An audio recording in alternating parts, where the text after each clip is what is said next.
안녕하세요. 저는 일산 사는 30대 후반의 여자입니다. 제가 이번에 정말 어이없고 기가 막힌 일을 겪다 보니 사람이라는 존재가 너무 무서워졌어요. 어디에다 하소연할 곳이 없어서 이렇게 익명의 힘을 빌려서라도 사연을 보내려고 합니다. 가족을 이룬다는 게, 그리고 이혼을 한다는 게 저만 어려운 것이고 남들은 쉬운 것인가 봐요. 남편은 제게 너무나도 쉽게 이혼을 요구하더라고요. 저는 지극히 평범한 집안에 태어나고 자랐어요. 그렇게 부유한 편은 아니지만 부족함 없이 하고 싶은 것 하고 살았죠. 아버지와 어머니는 젊었을 때부터 대기업에 다니시면서 돈을 열심히 모아놓으셨어요. 모아둔 돈이 좀 있어서 그런지 두 분 다 노후 걱정은 없으셨어요. 그래서 지금은 어머니께서 일을 그만두시고 집에서 살림을 하고 계시고요. 저는 같은 회사에 다니던 저희 집안과 비슷한 집안인 남편을 만나 결혼을 했습니다. 저희가 결혼한 지는 오래되었는데 현재 아이는 없는 상태예요. 노력은 많이 했었지만 애가 생각보다 쉽게 들어서지 않더라고요. 그렇다고 해서 애 못 가진다고 시어머니께서 구박하진 않으셨어요. 시어머니께서도 저처럼 임신이 잘 안 돼서 힘들게 저희 남편을 낳으셨었거든요. 그 마음 누구보다 이해한다면서 너무 조급해하지 말라고 오히려 저를 위로해 주시더라고요. 남편도 제게 조급해할수록 마음만 급해져서 애가 더 안 생길 수도 있다면서 아무 생각 없이 언젠간 오겠지 하는 심정으로 기다려보자고 하더라고요. 저는 정말 이런 시댁 찾기 힘들다며 결혼하길 잘했다고 생각했어요. 하지만 저희 아버지가 사업을 시작하시면서 이런 행복도 길게 가진 못했어요. 아버지께서는 다니던 회사에서 계속 근무하시다가 최근에 그만두고 모아둔 돈 일부를 가지고 사업을 시작하셨어요.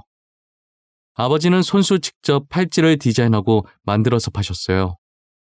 처음엔 누구나 그렇듯 매출이 저조했는데 유명 인플루언서가 아버지께서 만든 제품을 착용하고 후기 글을 올린 이후에 그의 팬들에 의해서 입소문이 타서 대박이 난 거예요. 갑자기 늘어나는 주문량에 꿈인지 생시인지 도저히 정신을 못 차리겠다고 하시더라고요. 아버지도 이것도 한철이라면서 지금 이렇게 입소문이 타다가도 금방 수그러들 수도 있다면서 괜한 기대를 품지 않으셨어요. 하지만 아버지가 예상했던 것과는 달리 아버지의 제품들이 꾸준히 사랑을 받고 있더라고요. 나이가 좀 있으신 아버지가 디자인해서 그런지 아무래도 유행에는 뒤처지지만 나름의 유니크한 매력이 있다면서 그게 이 팔찌의 큰 포인트라며 다들 좋아해 주셨어요. 아버지께서는 팔찌를 팔아 버신 돈으로 도움이 필요한 사람들에게 기부도 많이 하셨어요. 미혼모를 위해 분유와 기저귀, 그리고 청각장애인들을 위한 보청기 등등 여러 방면으로 기부를 하셨어요. 매출이 더 안 올라도 괜찮으니 떨어지지만 말자는 아버지의 바람과는 달리 아버지의 팔찌를 착용했던 유명 인플루언서가 뒷광고 논란이 터진 거예요. 그러면서 아버지의 회사도 함께 논란에 휩싸이게 되었죠. 사실이 아닌데 마치 사실인 것 마냥 사람들이 글을 썼고 그 글이 빠르게 퍼지면서 기사까지 포털 사이트에 크게 걸리게 되었어요.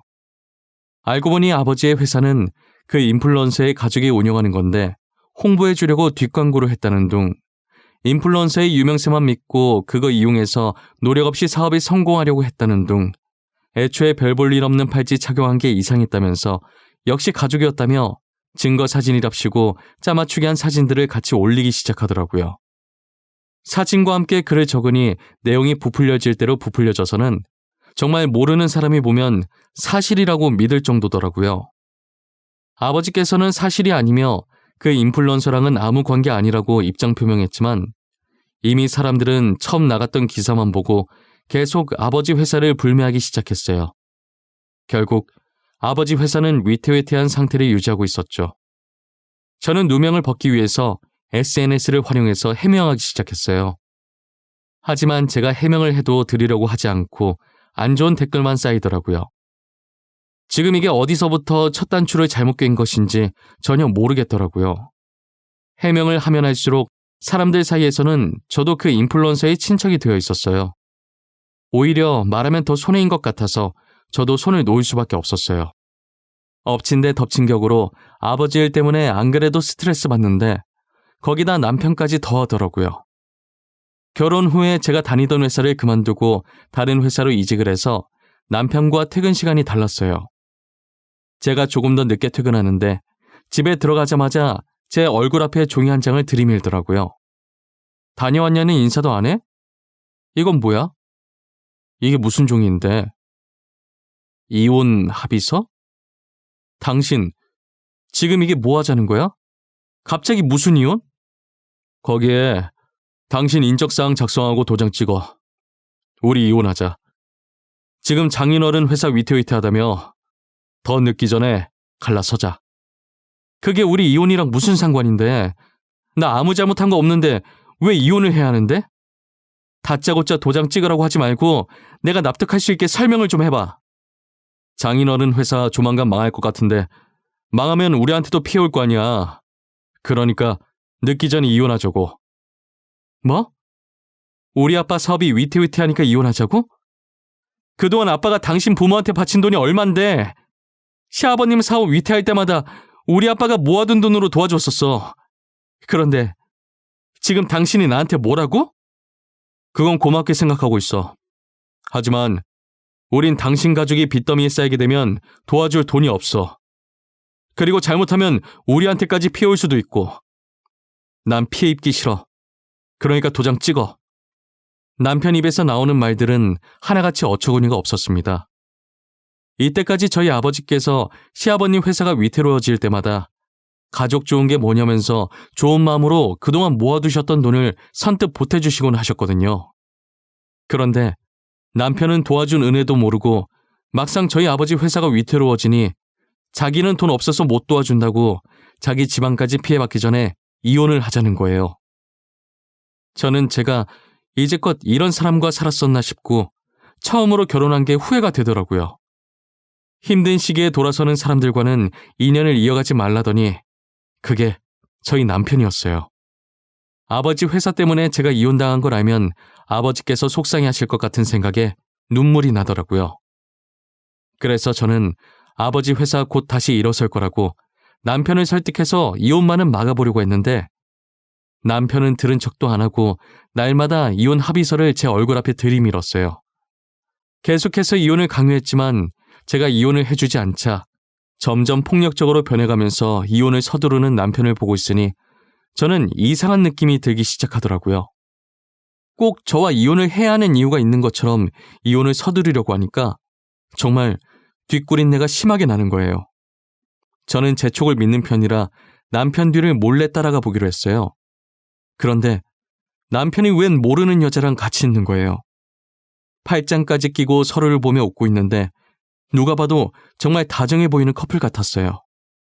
역시 이혼을 서두르는 데에는 다 이유가 있을 것 같더라니 저희 아버지 사업이 위태로워 보이니까 저랑 얼른 이혼하고 돈 많은 집안의 상간녀랑 결혼하려고 준비 중이었더라고요.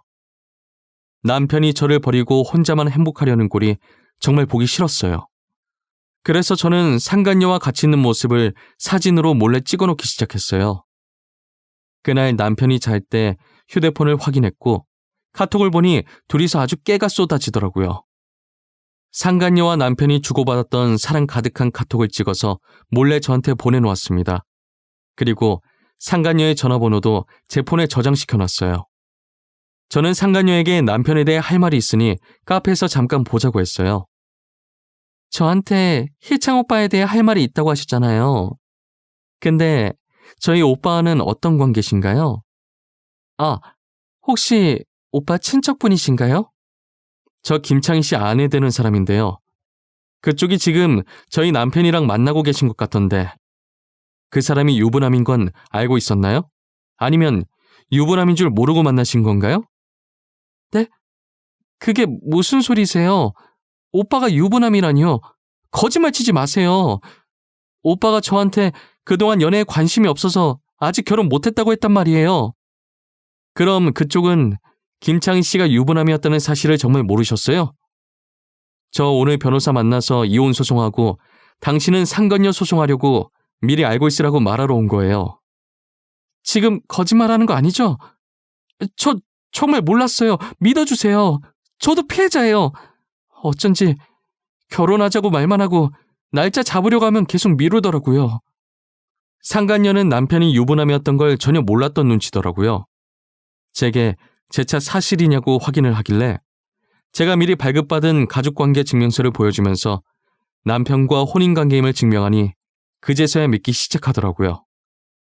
상간녀는 정말 몰랐다고 당장 헤어지겠다면서 자신도 피해자니 고소는 하지 말아달라고 하더라고요. 저는 여자에게 상간녀 소송은 걸지 않았고 남편한테 이혼 소송만 걸고 집으로 돌아왔어요.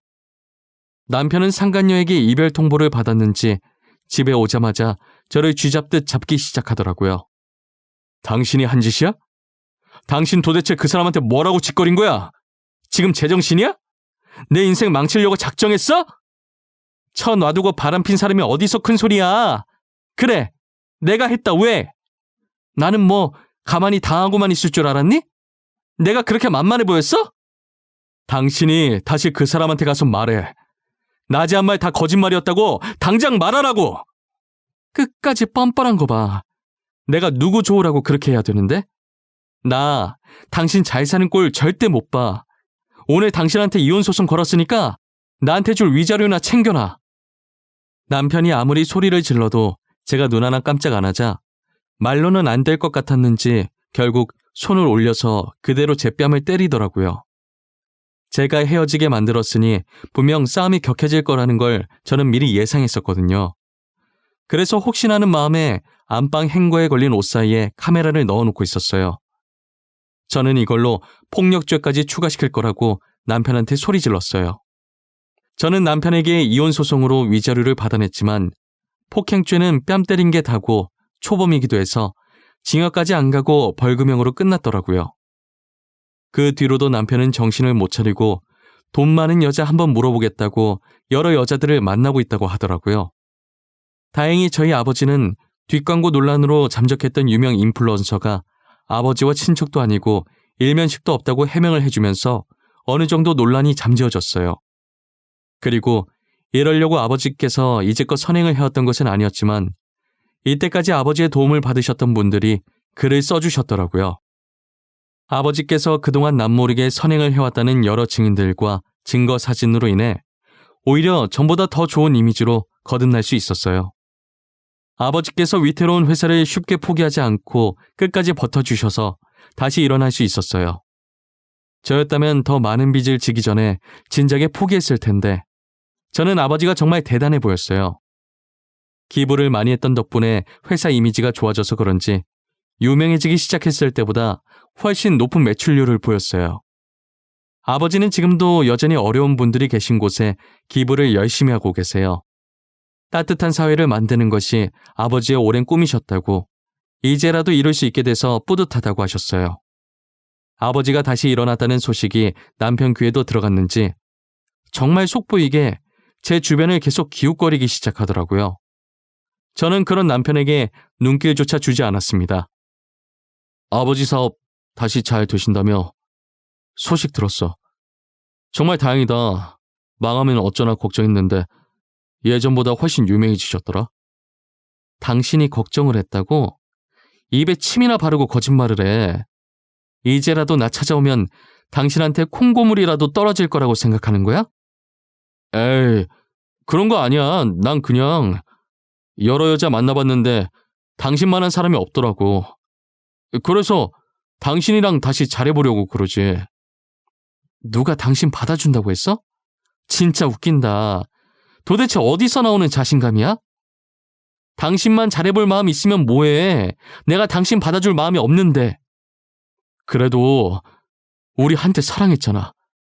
같이 살 맞대며 살아온 정이 있는데 너무 차갑게 그러지 마. 당신 원래 따뜻한 사람이었잖아.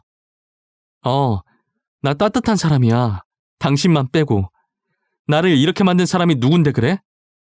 집 가야 되니까 방해하지 말고 저리 꺼져. 다신 내 회사 앞에 기웃거리지 마. 신고할 거니까. 제가 경찰에 신고할 거라고 하니 무서웠는지 그 뒤로는 안 나타나더라고요. 도대체 누구 좋으려고 제가 재결합을 하나요? 저는 또다시 지옥 속으로 들어가기 싫었어요. 얼마 뒤 남편이 다니던 회사를 그만두고 사업한다는 소식을 들었어요. 저는 개업 축하한다는 문구를 새긴 근조 화환을 남편 회사로 보내줬어요. 그리고 화환과 함께 홍보 열심히 해주겠다고 포털 사이트 확인해보라는 편지도 하나 남겼죠. 저는 포털 사이트에 남편이 제게 했던 짓들을 영상과 함께 글을 써서 올렸어요. 그리고 많은 사람들이 볼 수 있게 배너 광고도 해줬답니다. 제가 열렬히 홍보해준 덕분에 남편 회사는 아주 유명해졌더라고요. 비록 불륜남, 폭행남, 갖가지 안 좋은 수식어의 별명들이 함께 붙게 되었지만요. 결국 남편은 사업을 제대로 시작해보지도 못하고 망하게 되었어요. 저한테 돈이라도 뜯어야겠는지 사실 적시 명예훼손을 걸었더라고요. 저럴 거라는 걸 어느 정도 예상은 했지만 진짜 끝까지 구질구질해 보였어요. 남편은 제게 합의금만 준다면 고소 취할 생각이 있다고 하더라고요. 당신 미쳤어? 사람을 이렇게 전 국민한테 망신 주니까 이제 속이 후련해? 이미 지난 일인데 꼭 그렇게까지 해야 했어? 응, 그렇게까지 해야겠더라고. 사실 아직 속이 완전히 후련하진 못해. 난 앞으로도 당신이 행복해지려고 하면 다 망쳐놓을 예정이야. 뭐? 앞으로도 계속 이러겠다고? 도대체 이렇게 해서 네가 얻는 건 뭔데? 너 그거 돈 낭비, 시간 낭비야. 알아? 내가 얻는 거? 통쾌함? 짜릿함? 그냥 내 기분이 좋아. 그리고 내 돈, 내 시간, 내가 낭비하겠다는데 당신이 그걸 왜 신경 써? 너 이거 사실적시 명예훼손으로 고소감인 거 몰라? 나 너 명예훼손으로 고소했어. 이 정도 각오는 하고 그런지 버린 거겠지? 당연히 예상은 했어. 쪽팔린 줄도 모르고 진짜 고소할 줄은 몰랐네. 허위 사실도 아니고 사실적시라니. 진짜 너무 모양 빠지지 않아? 이미 망한 거 내가 지금 자존심 지킬 입장이 아니라서 말이야. 당신이 나한테 합의금만 준다면 고소 취하할 생각 있어. 그래, 당신이 지금 자존심 세울 때가 아니지. 한 푼이라도 더 필요한 상황인데 말이야. 안 그래? 합의금 줄게. 얼마 주면 되는데. 원하는 액수 한번 불러봐. 4천. 4천만 주면 내가 뒤끝 없이 깔끔하게 당신 고소했던 거 취하해줄게. 어때? 4천 괜찮겠어? 남편은 제가 생각했던 것보다 액수를 적게 부르더라고요.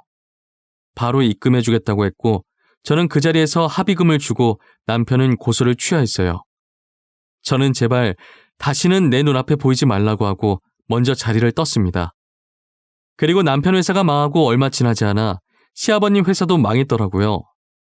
남편이 회장의 아들이라는 게 소문이 나서 사람들이 불매를 했다고 하더라고요. 남편네가 점점 망해가는 걸 보는데 얼마나 속이 시원한지 몰라요. 이렇게 못된 마음 먹으면 다 저한테 돌아온다는 걸 알지만 그래도 남편네가 망한 건 저 때문이 아니라 다 남편의 업보라고 생각해요. 이제 와서 드는 생각이지만 저와 남편 사이에 애가 안 생겼던 건 이런 일이 생길 줄 알고 미리 조상님께서 막아주신 것만 같았어요. 저희한테 아이라도 있었으면 아이 핑계를 얼마나 댔을까요? 상상만 해도 치가 떨리고 온몸에 소름이 끼쳐요. 여러분들은 주변에 있는 누군가에게 혹시나 힘든 일이 생긴다면 못 본 척 외면하려고 하지 마시고 도움의 손을 한번 뻗어보세요. 그게 다 여러분들의 업으로 돌아갈 거예요. 오늘 날씨가 많이 춥다고 해요. 따뜻하게 입으시고 이 시국 조심하시길 바랄게요. 힘든 시기인 만큼 저희 다 같이 이겨내 보도록 해요. 지금까지 제 사연 들어주셔서 감사합니다.